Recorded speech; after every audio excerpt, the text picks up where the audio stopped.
Hello friends, எல்லாருக்கும் வணக்கம்.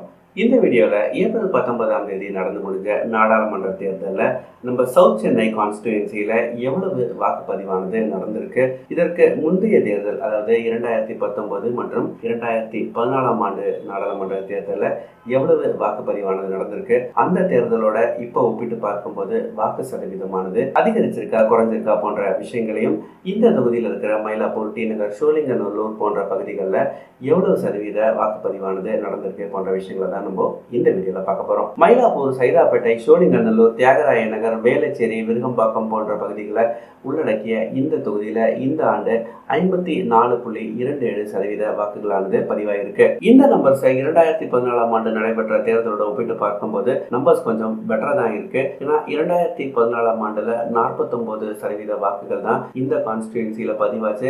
ஆனா 2019ஆம் ஆண்டு 57% அப்படின்ற மாதிரி வாக்குப்பதிவு இருந்தது.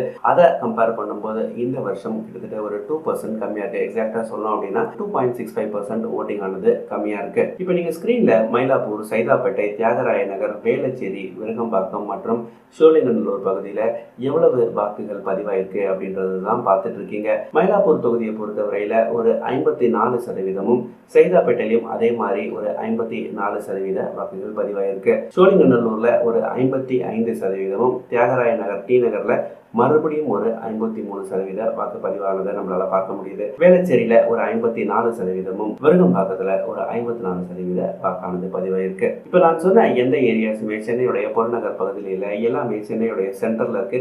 இன்ஃபேக்ட் சொல்ல போனா லாஸ்ட் 15 to 20 இயர்ஸ்ல ஃபாஸ்டஸ்ட் டெவலப்பிங் ஏரியாஸ் தான் இந்த கான்ஸ்டியூன்சில இருக்கு. குறிப்பிட்டு சொல்லணும் அப்படின்னா வேளச்சேரி, சோழிங்கநல்லூர் போன்ற ஏரியாஸ் வந்து சென்னையுடைய ஃபாஸ்டஸ்ட் க்ரோயிங் ஏரியாஸா இருக்கு. இப்படி மிகவும் வேகமா வளர்ந்து வந்தாலும் இந்த பகுதியில் இருக்கிற மக்கள் ஏனோ தெரியல அந்த அளவுக்கு ஓட் பண்றதுக்கு இன்ட்ரெஸ்ட் காட்ட மாட்டாங்க அப்படின்றது தான் உண்மை. இதற்கு மிக முக்கியமான ஒரு காரணம் இருக்கலாம். இந்த பகுதியில் இருக்கிற நிறைய பேர் ஃப்ளோட்டிங் பாப்புலேஷனாக இருக்கலாம். எஸ்பெஷலி ஐடியில் வேலை செய்கிறவங்க நிறைய பேர் இந்த பகுதியில் இருக்க வாய்ப்பு இருக்குது.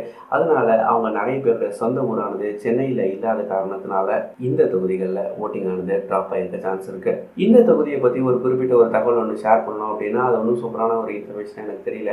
நம்ம தமிழ்நாட்டிலேயே மிக கம்மியாக எந்த பகுதியில் வாக்களிச்சிருக்காங்க அப்படின்னு ஒரு லிஸ்ட் ஒன்று எடுத்தால் அதில் பாட்டம் 2, அதாவது கீழே இருந்து ஒரு படி மேலே இருக்கிற இடம் தான் இந்த சவுத் சென்னை.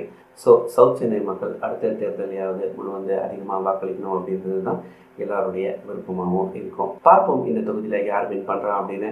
இதே மாதிரி சென்னை தகவல்களுக்கு மறக்காமல் நம்ம சேனலை சப்ஸ்கிரைப் பண்ணி வச்சுக்கோங்க. நன்றி, வணக்கம்.